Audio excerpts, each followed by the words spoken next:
अस्सलाम वालेकुम फ्रेंड्स, मैं उमेर यार। तो जैसा कि पिछला टॉपिक हमारा था आईएस कर्व, तो आज हम जो पढ़ने जा रहे हैं वो है एलएम कर्व। एलएम कर्व क्या होता है? ये एक कर्व होती है जो डिफरेंट कम्बिनेशंस को शो करती है। डिफरेंट कम्बिनेशंस किसके होते हैं? रेट ऑफ इंटरेस्ट और नेशनल इनकम के, जहाँ पर demand for money is equal to supply for money. It is a curve which shows different combinations of rate of interest and national income where M D is equal to M S. M D क्या होता है? Demand for money. M D demand for money. अच्छा, M D equal होता है M S D plus M T D. M D किसके equal होता है? M S D plus M T D. M S D क्या होती है? Speculative demand for money. Speculative demand कहते हैं सट्टाबाजी के लिए जर को तलब करना। जर की तलब, सट्टाबाजी किसे कहते हैं कि मतलब जुए में लगाना या पैसों का सट्टा लगा देना। तो एमएसडी होती है और ये किस पे मुनसर करती है? रेट ऑफ इंटरेस्ट पे। रेट ऑफ इंटरेस्ट पे। तो जब ज़्यादा रेट ऑफ इंटरेस्ट होगा तो हम जो एमएसडी है, सट्टेबाजी के लिए जर की तलब, मनी की डिमांड हम कम करेंगे, और जब रेट ऑफ इंटरेस्ट कम होगा तो हम इसको ज़्यादा कर देंगे। ठीक है ना? रेट ऑफ इंटरेस्ट के कम होने से हम इसको ज़्यादा कर देंगे। एमएसडी को हम यूँ भी लिख सकते हैं, M not minus M I. M not minus, ये इंड्यूस ऑटोनमस मनी की डिमांड होती है, ये इंड्यूस्ड होती है जो रेट ऑफ इंटरेस्ट के साथ इन्फ्लुएंस करती है। हम एम नोट को ये भी कह सकते हैं कि ये ज़ीरो रेट ऑफ इंटरेस्ट को शो करता है, तो लिहाजा हम एम एस डी को लिख सकते हैं, ये ज़ीरो के इक्वल होता है तो माइनस एम आई। और M T D, M T D होती है transactive demand for money. Transactive demand for money के ज़र की तलब मामलाती कामों के लिए, मामलाती कामों के लिए हम पैसे को तलब करते हैं। इसका जो ग्राफ होता है ये पॉजिटिवली स्लोप होता है। क्यों?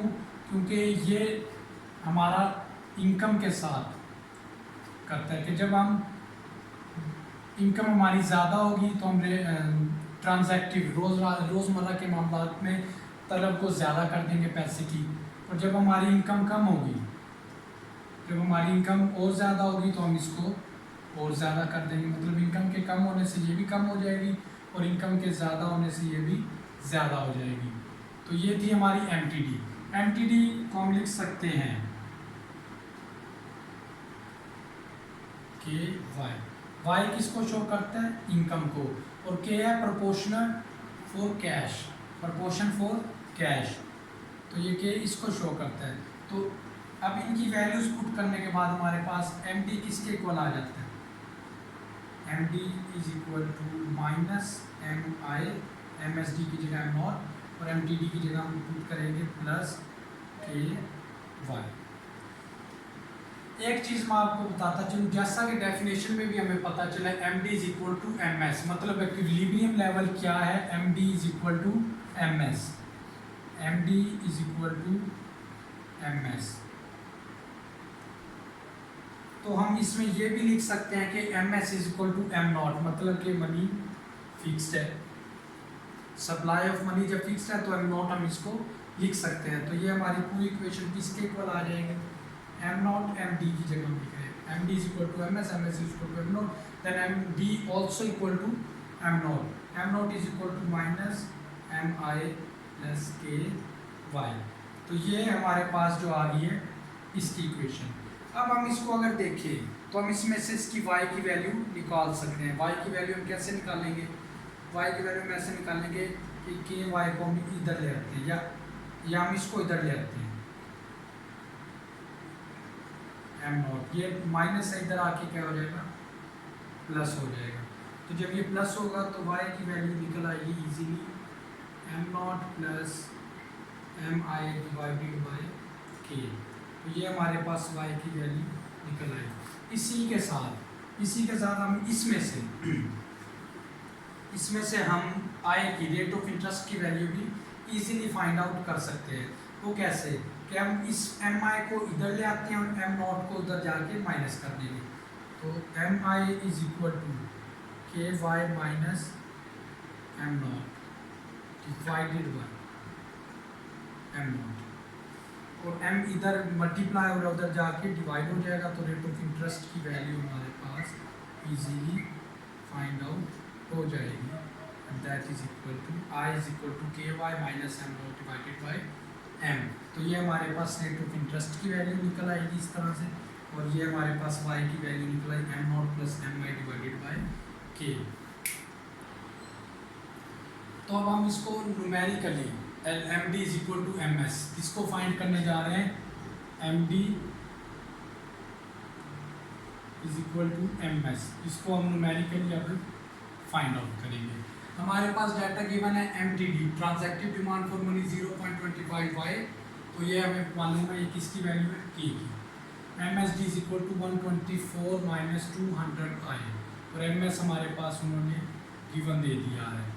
तो एम डी किसके इक्वल था, M T D plus M S D, तो एम डी किसके इक्वल हो जाएगा 0.25 Y plus 124 minus 200 I M D. जैसा कि हमें पता है कि M D is equal to M S, तो एम एस हमारे पास 300 है, हम एम डी की जगह एम एस की वैल्यू लिख सकते हैं। तो 300 is equal to 0.25 Y plus 124 minus 200 I.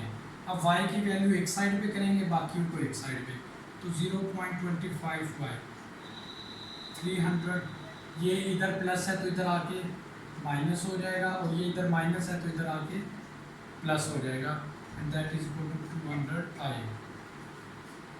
अब y की वैल्यू हम निकाल रहे हैं, तो y इज इक्वल टू, ये किसके इक्वल है 176 प्लस 200 आई, तो ये 0.25 इधर मल्टीप्लाई और इधर आके डिवाइड हो जाएगा 0.25, और जब हम इसको कैलकुलेट करेंगे तो ये आएगा 704 plus 800 I.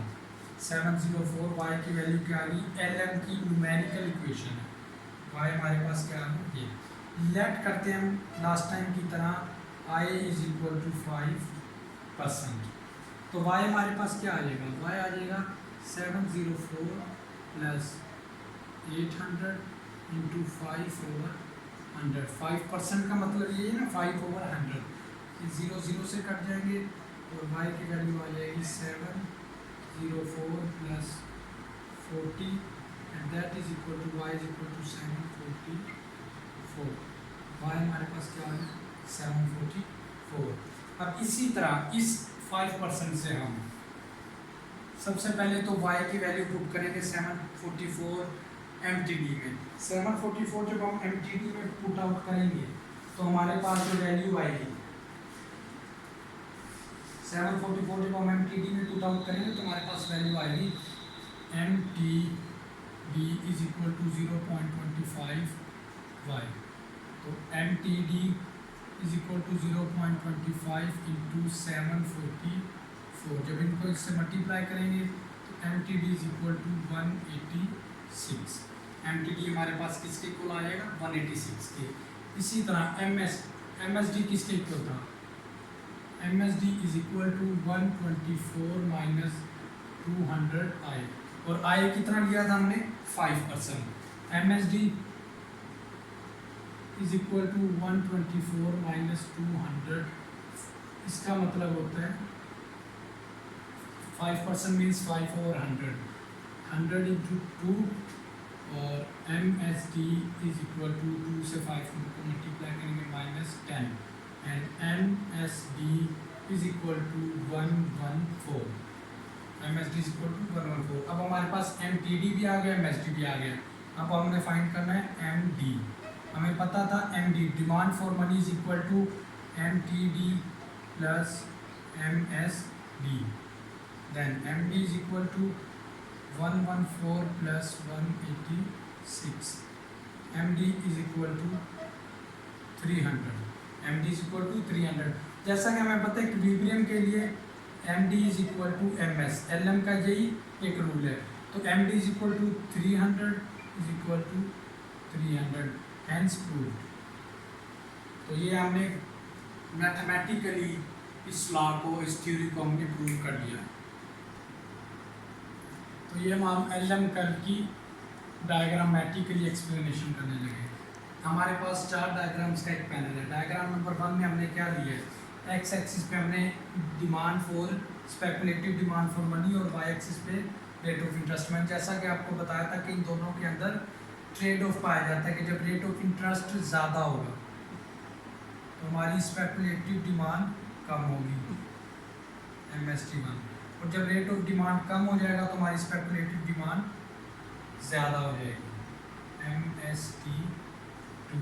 MSD the function of rate of interest, मतलब रेट ऑफ इंटरेस्ट के ज़्यादा होने से स्पेकुलेटिव डिमांड फॉर मनी कम हो जाएगी और रेट ऑफ इंटरेस्ट के कम होने से, रेट ऑफ इंटरेस्ट के कम होने से स्पेकुलेटिव डिमांड फॉर मनी हमारी ज़्यादा हो जाएगी।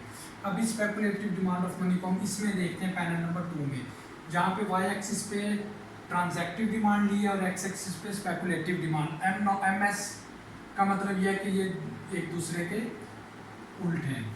तो दैट इज, ये देखते हैं कि हम अब इसको हम इसमें देख लेते हैं, MSD1 को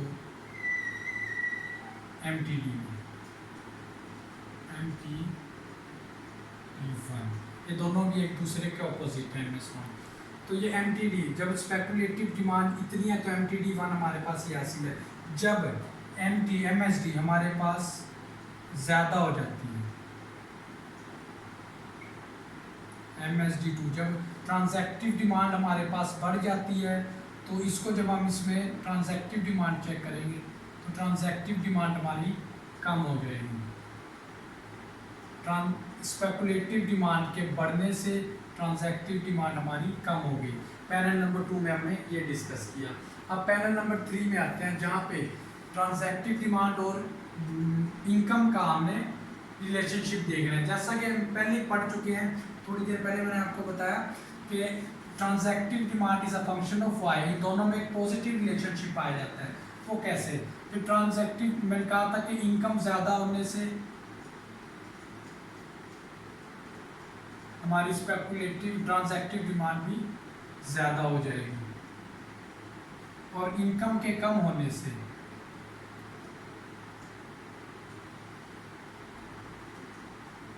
स्पेकुलेटिव डिमांड, इनकम के कम होने से हमारी जो ट्रांजैक्टिव डिमांड है वो भी कम हो जाएगी। इनकम में कमी से ट्रांजैक्टिव डिमांड फॉर मनी हमारी कम हो गई है। अब इसी को जब हम इनकम को रेट ऑफ इंटरेस्ट के साथ देखेंगे पैनल नंबर 4 में, रेट ऑफ इंटरेस्ट हम वही पैनल नंबर 1 वाला लेके आएंगे।